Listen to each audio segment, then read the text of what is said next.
What's up, Africa? What's up, ladies and gentlemen? Welcome to another fantastic episode of The Conversation with Olufemi Daniel. I am excited to be back in your faces, and of course, you're welcome back to my channel. All right, today's episode is a very special one. But before I introduce my guests to you, I'd like to say a very big thank you to the reliable real estate company that I know, Landmark Company Realty Limited. If you want to buy land, do anything in the real estate, lcr.ng is the place to go. All right, ladies and gentlemen, my guest for today is the highly motivated, legendary, someone with over 2 decades of experience in music and arts. And see, let me read a few things to you guys. See, there's the one and only Uncle Ben, as it's fondly called. He is the head of Adrenaline Entertainment, voice coach, West African Idols, music facilitator, Nokia First Chance, presenter, Celebrity Takes Two, narrator, Guldo Ultimate Search, head of music, MTN Project Film West Africa, music director, lead cast, Lord Lugard, Kakadu the Musical, music director, multi-choice at 20 concert, dean, host, Hymnodia. He's the host of Sing the Song. He's the host of Unusual Praise, and so much more. Ladies and gentlemen, the one and only Uncle Ben. Where did you get all that from? You're welcome, sir. What database? How? Or where? How? Baba, it's just part of me doing my homework. Good to have you here, Uncle Ben. Yes, sir. Good to be here. It's good to be here. Good to be here. How are you, sir? I'm very well, thank you. So for those of you who do not, I don't, maybe Gen Z, even as a Gen Z, you should know who Uncle Ben is. If you've seen Project Fame West Africa, even the camera guy behind is like nodding his head, of course. Project Fame, what a feeling. What is Uncle Ben? You're like, oh, you're in soup. But how first of all, let me say, how did you get on Project Fame? It's very coincidental. You're meant to come in threes if you have a team, because the academy required you to have a principal, a music director, and a vocal coach. So I came with Ayobankole Jr., his team. It was Ayobankole who was going to be principal, and of course Samukwa was going to be music director, and I was going to take the part of the vocal coach. And we just went to Ultima Studios and we had our interviews. Yeah, and then we all disappeared because after then, Femi Showolu said he wasn't doing Good Ultimate Search 5 as narrator. He was busy, so he said, "Omoya, lo shenye." So we were in the East shooting Good Ultimate Search. And a call came in, Mr. Yeni, God bless him, he's Femi the owner of Ultimate Studios. They were the ones in charge of, Project Fame then. And he said, "Come, we're about to start." Project. And I said, "I am not even in town. I'm gonna need another 21 days to finish." And they were meant to start in 2 weeks. And he said, "Okay." So the okay for me was, okay, it's gone. What's the law? Okay.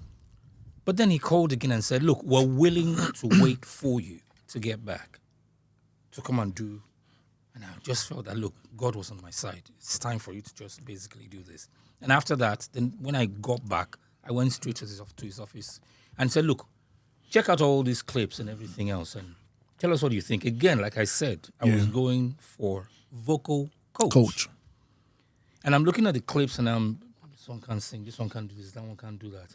I didn't realize that someone in MTN was there. Oh. They just sat there and we were just analyzing together. And the question she posed to me was, "Would you like to be a judge on?" I said, "No, I'm not going to make any impact as a judge on the show. I would like to be in the academy and teach." Okay. It is time for us to basically show them exactly what it is. To sing. What we know. To sing. And she said, "Okay. But I like Jojo, I didn't realize she was, the owner of the project at that point. Oh, wow. And before I realized what was going on, it was, "I'm sorry, we can't make you vocal coach anymore. Would you like to be music director?" All the better. I can take care of the music and all that. I play the music. I hear. I know exactly what this is meant to sound like. Yeah. Let's do this. Wow. Okay. So you did that for how many seasons? 9 seasons. You were at the final season? Yes, I was. All season, 1 to 9. Who won the last season? Season 9. Season 9. Season 9 was won by a guy called Jeffrey. Jeffrey, okay, I think he has an Abuja. Not Geoffrey. There's Geoffrey and there's Jeffrey. Yes. Okay. Jeffrey won that one. Okay. That was last season. So, why did the Project Fame stop? The budget was big. Okay. At a time where it was quite a lot in terms of that. And of course, a new administration was coming in then. So they weren't sure whether it was going to make any economic sense. Apart from that, MTN needed to restructure everything they were doing and grow, especially in the north when, the struggle to keep Boko Haram at the helm of affairs was turning into something of an embarrassment. Base stations were being built, but at the same time, they never got, returns on investment. As far as I was concerned, that was the logic behind that. And it was basically just time to switch from being unserious with things that you were doing to moving and making sure that your business was scaling up. So the profit margin needed to go up. For the average Nigerian, you and I know it is a case of if I give you money to invest, and the next question you're asking me is, so what am I getting back in 6 months?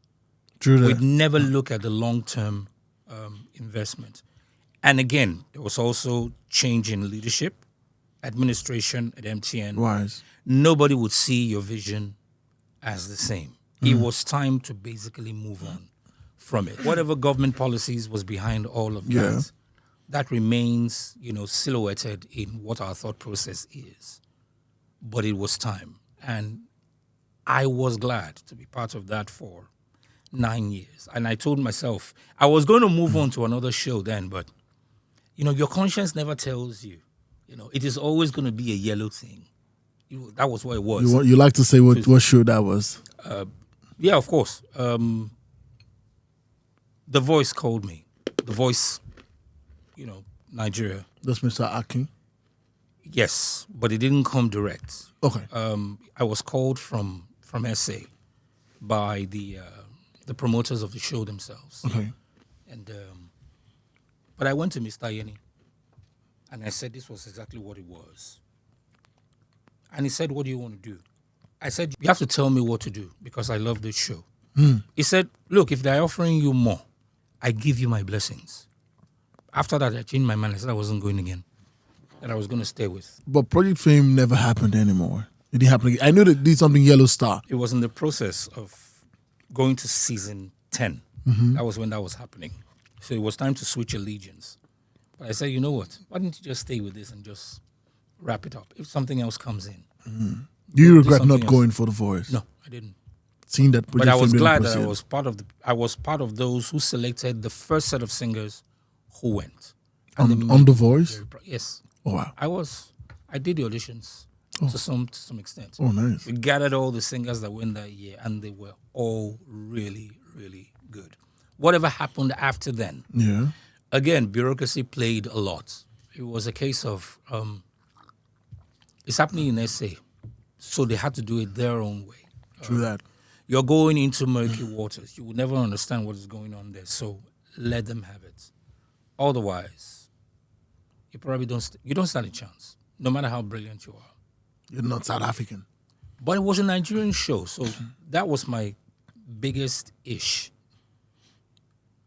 Why are Nigerians not in charge of it? We understand that the infrastructure was there, Yeah. It was easier to shoot it over there. It was much cheaper, much easier. But the structure had to be Nigerian, not SA. That's the difference. So I didn't feel comfortable with that, and we shook hands on it, and I walked. What's your idea about the MTN Yellow Star?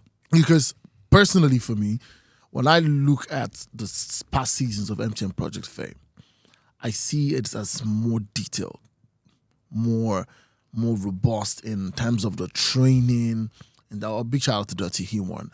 But when I watched the show, and I felt like, why did we go from this to this? Thank you very much.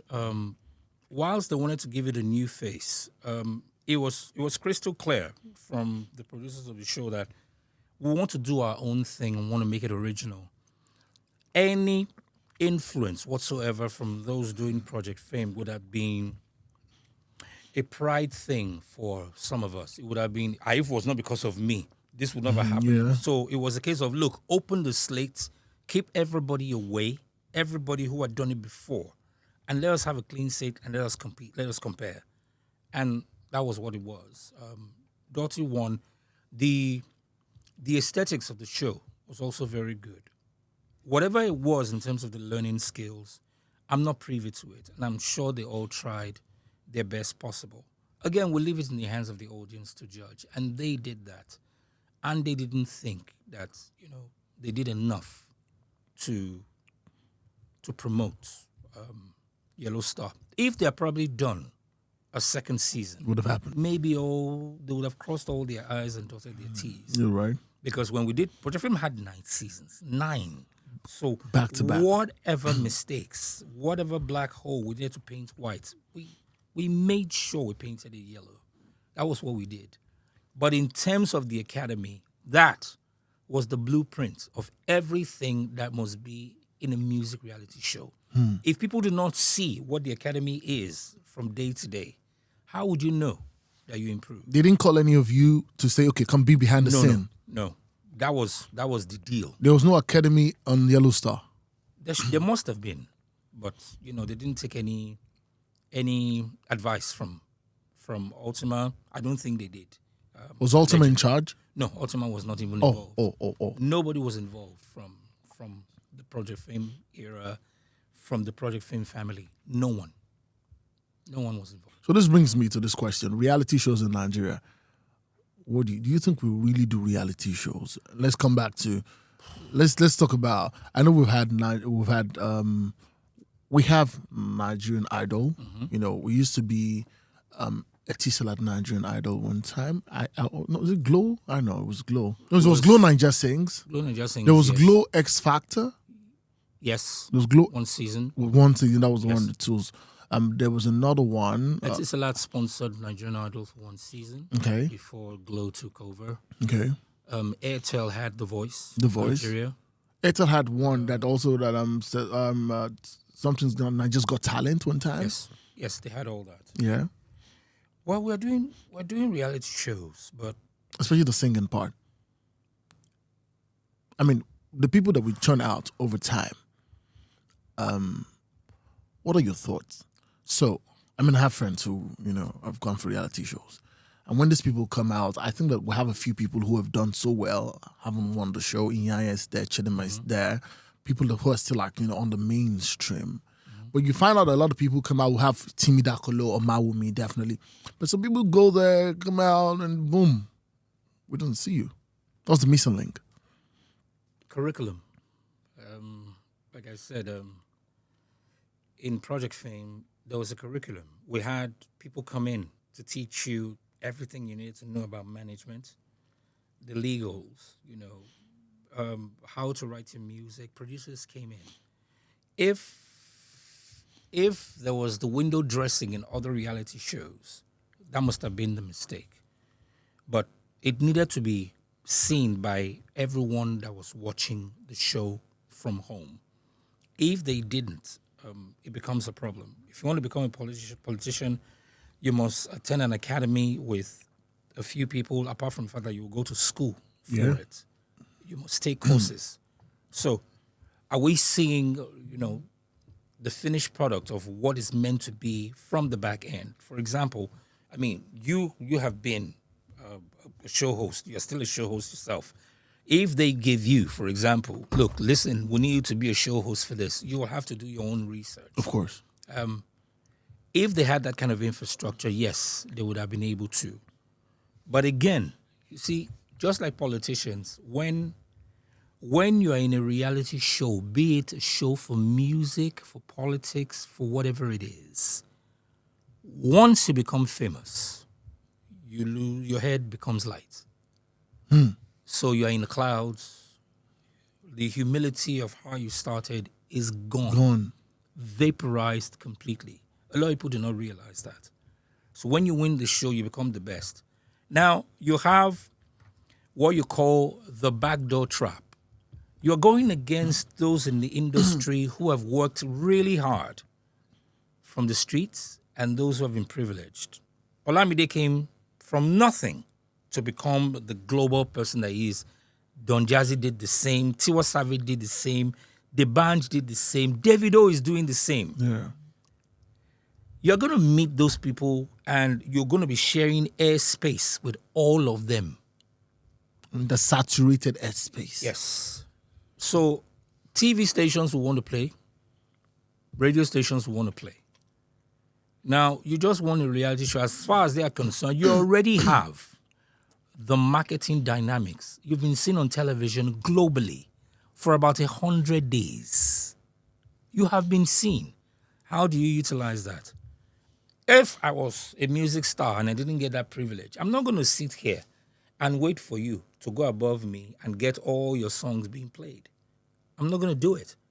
I will make sure I trap you in radio stations, in TV stations. And I'm sure that is what worked against Prime time. So you must know people, which means you must be humble enough to handle this sort of situation. And I'm talking to everybody else who, television gives you what you need as a brand. How do you utilize that? If you meet a Two-Face, for example, and you just want a reality show, what do you want to do? Would you like to collaborate with him? Is he going to have time? Would you like to share studio space with him? It means that everywhere he goes, you must be there before he even arrives. Yeah. If he changes, his schedule, you must be able to find out and go there. It's exactly what they do in politics. Do exactly the same thing. But I don't think, we had the proper mind infrastructure to do that then. So a lot of people lost their way. I want the show. I'm expecting the whole world to respect me. No. Nobody will. So I've heard situations where people say that they influence the result for somebody to win. Yes. I was privy to a conversation. The person said, I was supposed to win this show. They manipulated the result in favor of this person. It depends on which show you're talking about. But for the show that I know, the MTN production show that I know, all the results are there every day for you to see. You see? So what happens is we're there every day to see those who are already superstars. All right. We're looking at the longevity of it. Can you sustain? Will you be able to handle the media attacks when it comes or the media hype on you? We're looking at all that and we're training you for it. So whilst you already have, the echelon of music excellence, all the other things that are supposed to guard you to win will come. There is the voting. Yes? And if somebody likes you on the show, they will vote for you. Definitely. A lot of people liked Olaomaomi, but they loved Timmy more. So, what was the question? We need to vote more. And they kept on saying that vote, vote, vote if you want your person to win. So, if your votes do not tally and somebody else picks votes, you give it to the person who has won. But you must prepare them as is. The algorithms do not lie. The executive producers already know that. We as teachers, we do not. That is why I'm completely emotionless when I'm teaching on the show. So you won't say, because you are my students, you lost. Tears, boo-hoo, to who? Like, no, that's not going to happen. I'm your teacher. I'm supposed to promote you. If we meet outside, all well and good. But the fact is, you're all learning from the same space. The question is, who is listening and who is ignoring? When you get to the show, it is for you to win. But you know what? Your thought process is derailed.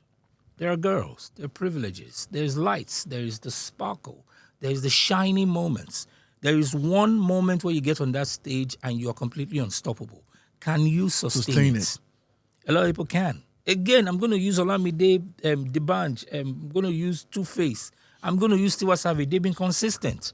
They've not lost their way. Wizkid is here. Wizkid has been here since. Banky was there. Wizkid was there. When they left, Wizkid grew. Davido is growing. That is what we are talking about. Others are falling off. Well, because they left the label. If you leave the label, how do you sustain? I mean, we've heard of what's this guy's name that sang "I Don't Get a Lot"? Godwin. Corridor. You're supposed to sustain. You are the sweetheart of television. It's not easy. He wanted to change his kind of music. Ricardo was also there. They were on a label. They were. And your contract ran out, and here we are. Sustain. Can you? Two-Face was there when Kenny's music started. He's still here. Let's forget all the other propaganda going on, in the background. He's still doing... Timi Dakolo is still here. He won it in 2007. Still here, strong. He's still here. Strong. How many years after? He's still here. 17? 18 now. 18 years. Right now, yes. Omaumi is still here. Women are going to turn to mothers. They're going to be dedicated to their families. But you know what? They are still doing music. Now, let's move away from all that. Funke Akindele, when she was in ISL, she was doing TV. She's still here. Big time. This is exactly what we're saying. We are still here. You have to be relevant. All you need to do is move with the time, swim against the tide, and just evolve. That is what it takes. You see, you don't come and say to us when you're supposed to be performing, oh, I slept late, I didn't do this. Oh, I'm tired, I need to wear shades, I need to drink so I can stand up straight. It doesn't work that way. Let's go to football for a second. Ronaldo has not lost his way. He has moved to different clubs. He's still and he has set a mark for himself. Absolutely. I want to hit 1,000 goals. I have to. I must. He has. Here we go. Messi is still playing, but you know what? He has gone to another league even though he conquered one. New people are evolving. At some point, Dembele, whenever he finishes at Barcelona, when he was still in Barcelona, he was playing video games till morning and was always coming late. Somebody had to sit him up. Look at him now. He's a sweetheart at PSG. That is how it works. You must swim against the tide, take your losses, and win again. Period. So Uncle Ben, you were talking about artists the other time, which brings me to the crux or the core of our conversation, artists and contracts. What do you think goes on in the mind of an artist that is about to be signed? Nothing goes up in their mind. When they are signed, do you think an artist believes that the investor, the label, should even recoup their money? No, they don't. They believe they are the investments. So what usually happens? Look, let's make this serious. Let's make it simple. You've invited me here, and this is a privilege for me to be here. Thank you very much. It's a privilege to have you here, sir. And I am leaving, and I take all the equipment with me. Who's going to pay for all that? When you were investing in all of these, I wasn't here. Your vision was crystal clear. It must be an avenue for people to be seen, to be heard, and for Nigerians to know exactly what the truth is, to an extent. Record labels, they come out and there's a vision. They see you and they say, we can make you a superstar. Yeah. This is how it's going to happen. We'll provide all the infrastructure. Everything that is a distraction for you. Accommodation, transportation, car, feeding, everything will be provided. Music team. Those who can write, the studios where you're going to sing. Musicians. All the musicians that we play. You're not paying for any of that. You are background not. vocals. You're not paying for anything. Okay. The label is, or the producer who is interested in you because they saw something. And don't forget, he has a team who has also said, hey, this guy is going to turn on you. Don't take him. But he believed, he is going to take his loss at some point. Yeah. But he believed. He is not looking to be popular. He's looking to pour inside of you so that you can become better and pour into somebody else. And they give you a contract, which says our sharing formula when we make shows is 90-10. It can never be 50-50. For those who are 50-50, they've done well for you. They've done really well. Nobody does 50-50 in a contract. Sometimes it's 95-5, 98-2, 100-0. That's wild. Because they need to recoup. But what they have done is they have poured into you. It also means, if you're looking at that contract, do you take with you your masters when you're done? That's the catalog. Your catalog. Do you take it with you? Is it yours or is it for, the label? The label. You have to agree on that. But I have to be popular. I need to live in my own house. I need to drive. That is what you're thinking. Again, your head is in the clouds. There's nothing else you're thinking. I want to blow. That's the word. I won't blow. I gas blow. That's the word. But you know what? You have to be also smart. You need to protect yourself. They keep telling you, this is the contract. Go call your own lawyer to look at it. The reason why is they don't want to take you for the dumb person that you are. You know, no pun intended. Bring somebody else who can read that contract and who will set you for life positively. But no, my guy, my baba be this. I'm not supposed to do me. I will take it like that. Exactly. You're my father. We make that mistake all the time, including myself. For me, my own is, look, just make people achieve their dreams. Yeah. It will come to you in a different way as long as you're not greedy. And here we are. 2 years into it, you'll become an international superstar. Big. You're very big. But think about it for a second. The streaming platforms, were you the one who put yourself there? No.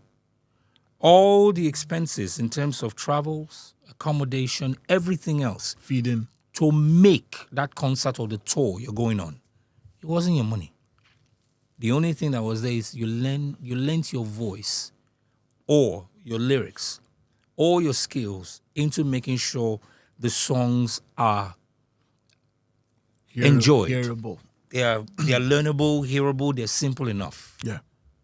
But the question is, if you have that skill and you walk away with it without the money that the label gives you, can you sustain? If you can, then you're a global superstar. That is exactly what it is. Think about it for a second. Johnny Drill doesn't do the music that we do. He doesn't. He can write, he can play, he can arrange. He's a studio rat himself. In fact, he's a big dog right now in terms of that. You can't take that away from him. Don Jazzy can do the same thing. But he has a reach. His reach is his distribution reach, which means if he says, look, this thing is going to sell in Spain, don't worry about it. Don't worry. Do you know how much he's about to put into that? Investing in all that. And I saw that video of How Are You? My friend was wild. There we go. Look at Harriet Starr. She is becoming an international phenomenon now because she knows exactly what her product is. She knows herself. She has the backing of everybody, and there's an arrangement, there's an agreement. Whatever is written in that contract, they agreed to it. It must also have been, when I finish, this is what I want to walk away with, or this is that. Then for some, it is a case of there are other international labels looking at you and saying, we can make you better. Like, Olamide Empire Music and all that stuff. Right. Remember the bunch? Yeah. When he wanted to go with Kanye. Kanye. And Don Jazzy said what? No, this is how we came here because of this. Let's continue. So no, the global reach is, you're already a global superstar. Think about it for a second. So every time you make a decision, always have a third, a fourth, a fifth, even though you have your own gut feeling. Have an opinion. Sit down with your label, sit down with the president, and speak candidly. They will listen. Okay. Some will be greedy. Some will listen and renege on that contract.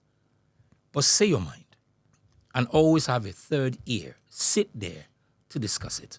That is how it works. That is why everybody internationally in other countries are thriving, because they have an agreement with their labels. Whatever it is, this is what it's going to be. Whatever this is what it's going to be. It's already right, it's written, it's signed, it's sealed. If it's going to change, let's look at it and let us review it again. So get the education for it. That is my advice every time. Forget the fact that you are my friend, you're my brother. You can betray me anytime. Even Jesus Christ was betrayed. As the case may be. You will be betrayed, but protect yourself. Make sure if you have that skill, you improve on that skill every time. Assemble your own music team also. And look at exactly what the sharing formula is. But make sure you pay back. This is important. Pay back your dues to those who lifted you up. Okay. So I'm very sure this question I'm going to ask you, you definitely know about it. Definitely. we definitely know that there's this major issue in the industry. I'm going to start off with this. Eazee T and Mercy. Sensitive one. I know it's a very sensitive one. I've heard different views, perspectives. I even, I was watching one where Frank Adaho was talking about. I don't know if you saw it.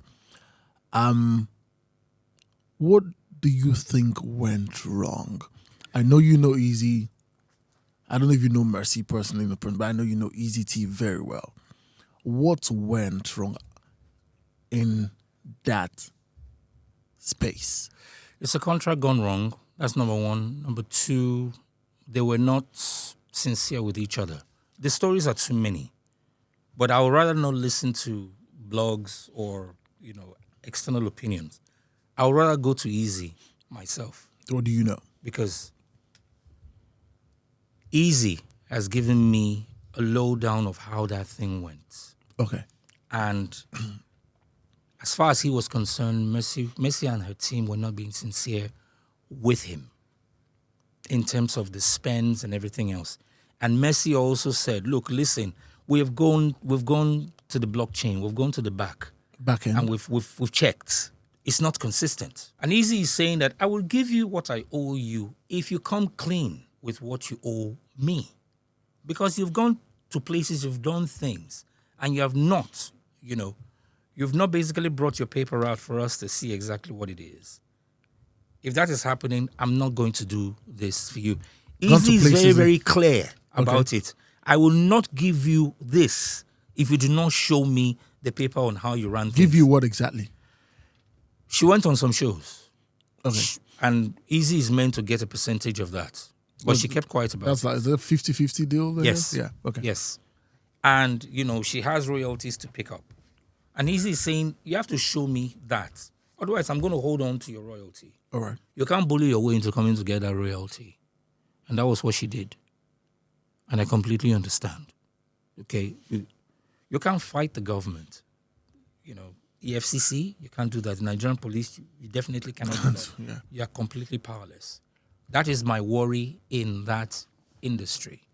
So the earlier they sort out their issues, Judy K was going to get into that too, but she wasn't ready for that brawl. She pulled out. She was happy with it, and I'm sure she sorted it out. She doesn't want any public backlash. Because like I said, when it started, we don't know the amount of begging and kneeling and groveling that they all did to make sure this worked. GUC just got out of his own contract. We have not heard his voice in anything. They are happy with the way everything moved because it was the expiration of his contract. Why is this a different one? And I'll tell you why. There are some songs that she can't use that was done on the Eazee T label. Really?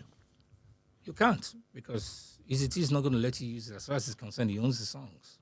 It was released on his label. If you agree on what we're going to share on our rev share, we can do it. If you don't, you can't touch it. I will sue you. That is what it is. That is why I said get educated in terms of the songs that you do. Don Jazzy will release songs to you. You can have it. It's yours because you did it. Padi minye, you're my padi. Olamide will do the same thing. Definitely. I mean, he did it with, we heard that he did it with Ashake. Ashake. He released, his catalog. You can have it. You can go. But you see all the other work that people do not see. Who is handling it?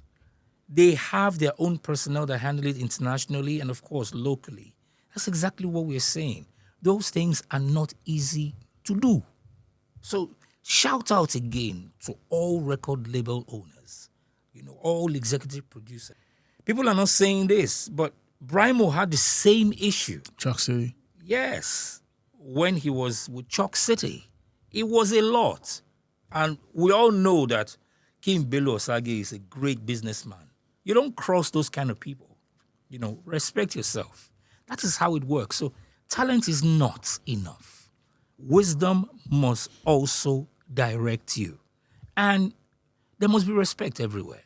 You must have your own backing of people who you can grovel to and who will go back and say, I have erred.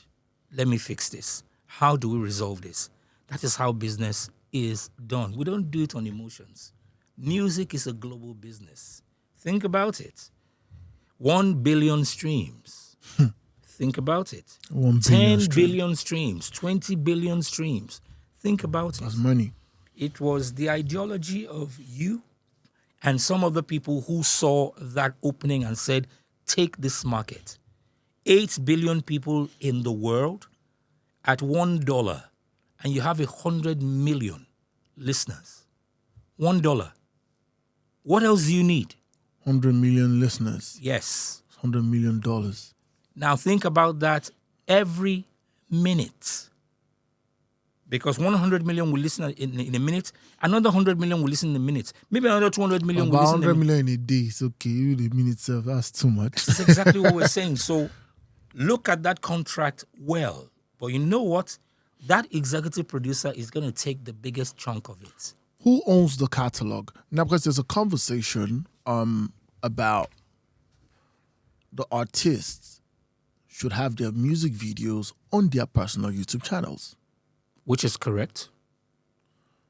Now, should my music videos be on the YouTube channel of the label? Yes. Because the label shot it. On my channel? No, the label shot it. Okay. Until you shoot yours, which is 100% yours.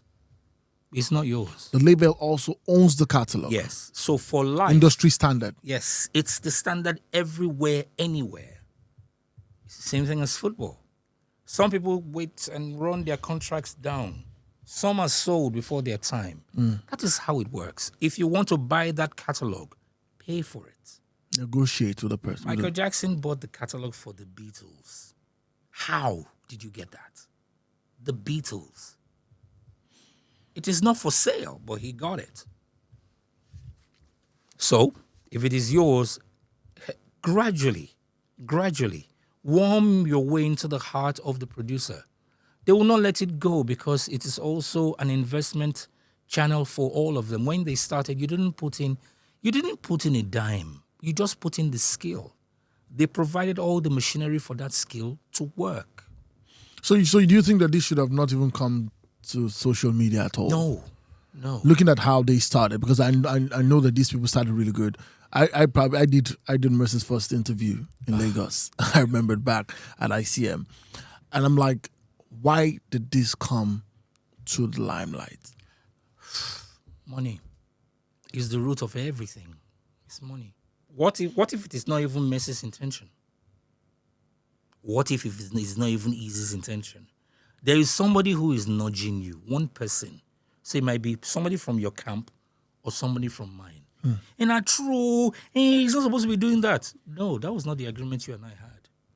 Now, those who were there, who appended their signature when we were signing these things, where are they? We don't need different versions. All of you come out and say it the way it is. But everybody is too bitter to sit at table and discuss it. We can't. The divorce is too messy. Okay. This brings me to this conversation. Is there something as the gospel music industry? There's something as the gospel music industry. I mean, I need to ask. Sometimes something you're like, we need to confirm this thing sometimes. Okay. Should this whole conversation about gospel music ministers should not charge? What are your thoughts? You can see it in two ways. Now, the ministers are you talking about ministers who are instrumentalists, or you're talking about those who sing? The special guest artist that comes to church, they say, ministering in songs. These so and so artists. We have people who say that they have a deal with God. Yes. They have an agreement with God. Shout out to Sinach for that. She's the only one I know who will come for your ministration and not ask you for a dime. Sinach? Yes. Oh, wow. I am privy to that. Because when she comes for Unusual Praise, she doesn't charge us a dime. Not one. She doesn't collect anything. She's the only one I know. Well, let's go to the crux of the matter. There's the Nathaniel Bassi. He doesn't charge either. Dunsin Oyeko? I don't know about Dunsin. Okay. But you see those two. I've heard you say he doesn't charge. For the music ministers, they say, take care of my team. And that team is not easy to put together. They rehearse. Because those guys will collect their cash. They must collect. They are not the ones that were called. They must. You were the one called. You were called, and you called them. See, it is not a God round did table. call them. No. called. God call you. You call us. And you will feed the flock. There's nothing you can do about that. So I'm saying, look, if you have a foundation church that you go to, I know that they have foundation churches where they say, do not pay. Don't give us anything. Like if you're going to RCCG or you're going to Bishop Oyedepo's church. You want to go? Yeah. Are you going to charge? Who are you charging? Who? Because the blessings that is coming from there alone is enough. But can you do that for everyone? That is usually the question. So give them their dues, because it's also written in the Bible, give to Caesar what is Caesar's. Give to God what is God's. Okay? So if he's asking you for an X amount, he's probably saying, look, this is exactly what funds my rehearsals. This is what funds my staff. This is what it is. But the blessings that comes from that place, I need it for free, which means I am not going to charge you for it. Good. Because if we put charges to it, they should be charging like secular artists also. Secular artists are not easy when they charge. No, they're not. So imagine if 100 charging you 100 if million. Minister X comes and says $100,000 as a minister of God, you will say no. You will. So they are really not asking. They're asking you for a token. But the question is, they are saying that they should not place a figure on it. And that some people charge extravagantly. Some people, if you cannot pay, they're not coming to your church. Okay, let's do it this way. And that's are you putting a price on the call of God upon your life? Let's do it the way that Bonner does his own. His itinerary is very, very simple. You will pay this X amount. Yeah. You will give me this transportation. You will give me this accommodation. You will give me this feeding. You will give me extra code when you land. Should they start doing that now? Think about it. I know some churches do it. They will fly you in. They will do all that. Oh, yeah. They do it. Those who are small, who are coming up, don't do it if you cannot afford it. Yeah. That's why we say the alternative is simple. You see the choristers in your church, whatever you're going to give the ministers coming, give it to them. Let them learn the songs of these ministers. Because it's just the person that is coming. It's the person you're looking for. So the person draws that crowd to you. So are you trying to say that the church, not the pastors in question now, may not be able to do without these music ministers, as well as how the music ministers may also not be able to do without the churches? They can. If the church is powerful enough, you can go there because the church is powerful enough. Okay. I mean, check, for example, House on the Rock is so big. Pastor Paul is big. The first. It's a global brand. Yeah. If you do not want to go, you're not going there because you're going to listen to, the choir is top notch. You and I know that, the House on the Rock choir is amazing. Yeah, Metropolis. But you're also going there to learn from the man who is very, very gifted in words. You can do the same with logic. You do RCCG, conventional. You're going there because it's Pastor Enoch Daddy Jew Adeboye that is there. You are going to the other one because it is Bishop Oyedepo that is there. Now think about it for a second. How many years have these individuals, these men of God, been in ministry? They've been there for decades. And they grew that brand. And with their faith, they're saying, we can move mountains of money. We can move you to come. You're coming there to meet them. They're already a brand. Pastor Oyakilome, it's also a brand. Is he competing with you? Big brand. No, he's not. And he has made his own abundantly clear. He's not going to do any of these things anymore because he realized that what are you adding? Because he really would give them money back He then, gives you more. He gives. Pastor Yakilome gives you money. So that you will not say, oh, I came from this church, I am broke, they are treating me. No, he treats you well. But so the big churches, they've built their brand. Yes, they basically built their own brands, and other brands are coming up. But think about it for example. Everybody coming up now have been in those churches. They had pitched tents with their favorite GOs, their favorite apostles. And here we are. These are students of foundation churches who are basically breaking out and making a name for Jesus, not for themselves. Because if they were not good enough, you would not be in their faces. And, the Church of God is beginning to suffer a lot of trepidations now. So we completely understand those who do not like what it is. But think about it. How many accidents have we had in our lives? There are some things that we have done for family, for friends, for people we don't even know. Are we not sure that these blessings are coming from those that we have touched their lives? Because when I was hungry, you gave me to eat. When I was thirsty, you gave me to drink. When I had no clothes, you gave me. These are the things that the elements are looking at. So for those who do not believe, think about it for a second. You're sitting there and the man is making you choose God. For choosing God, God will open your own window of blessings. Sometimes we think it doesn't work like that. That is how it works. So just to gradually wrap up this conversation, Uncle Ben, do you think that gospel music concerts should have gate fees? No. Because you're coming to listen to the word of God is free. But if you can make contributions towards it, make it quietly. My example is very, very, very, very simple, and I'm going to use this to justify what it is. It might sound crass, but think about it. When Jesus died, a quiet disciple of his, Joseph of Arimathea, took his body and put him in a tomb that was never used. He probably built that tomb for himself. And he beautified it. I'm sure when he died, they never treated him that way. This was somebody who didn't want to be known to be following Jesus, but he believed. Nicodemus had to be convinced to believe. Peter had to see to believe. Judas had to be tempted to believe that he'd made a mistake. He handed his mother, Mary, to his brother for them to believe. For the man who pierced his side, he needed to see him on the cross to believe. Even Pilate was afraid of him. He had to die. And the Pharisees, they are the worst ones. Even when he was buried, they had to put soldiers there to tell themselves that he was not going to rise again. So, if you're going to do it quietly to support the ministry, do it.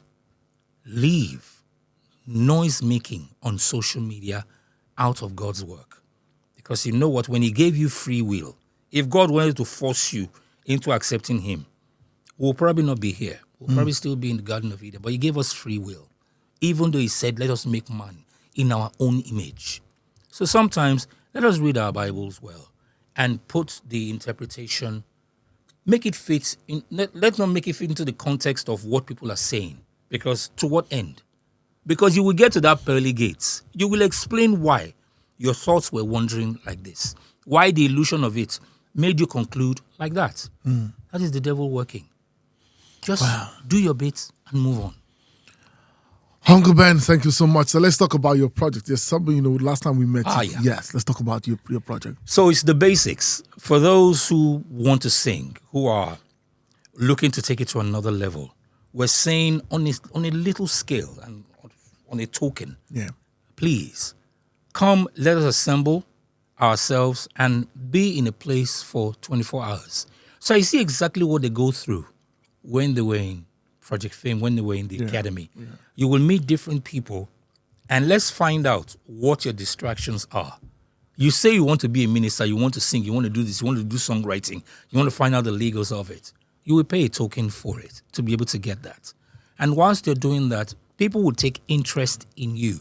That is the beauty of social media. Right. You put it out there and they see you. For some reason, some people will just take a liking into your personality, how you sing, the way you carry yourself, and they want to know you more. The investment begins. But bear this in mind.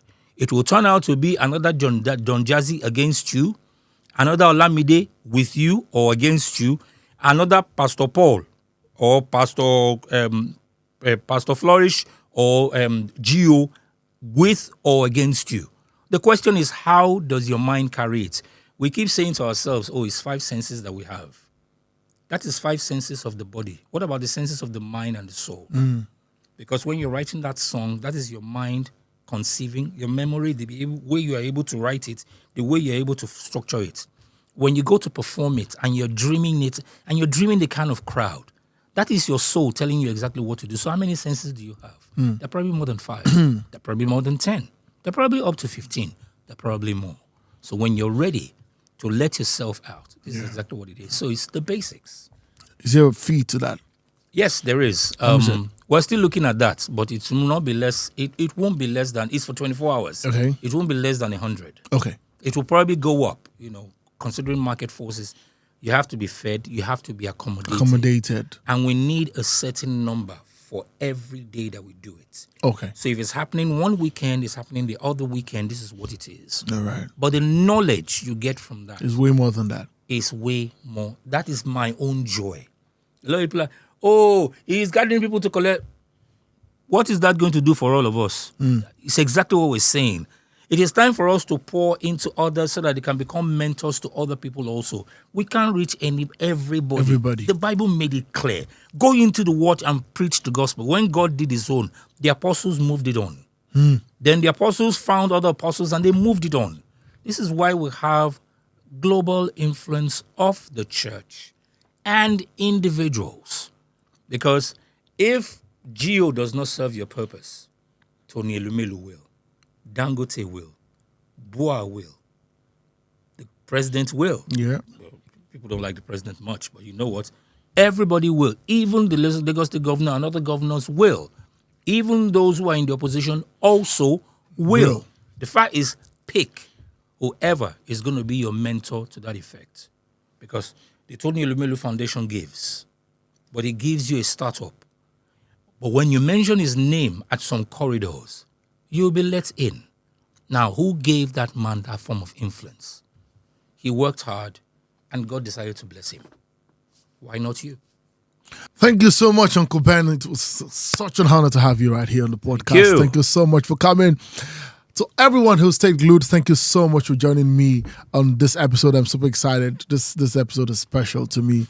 We spoke about some of the things that are affecting the industry, and trust me, man, we can't exhaust this conversation. Because I feel like some of the things that we spoke about, there will still be the new developments about them. And I want to say shout out to everybody who's joining me for the first time. Please hit the subscribe button, like, share this video. Shout out to all the sponsors. Minimi Nigeria, thank you so much. And of course to LCR NG, Nigeria's most reliable real estate company. Thank you very much for sponsoring this podcast. And until next time I come your way, thank you so much, Uncle Ben, one more time. Great honor to have someone that used to watch from home. Thank you so much for coming. Until next time I come your way, guys. It's bye for now.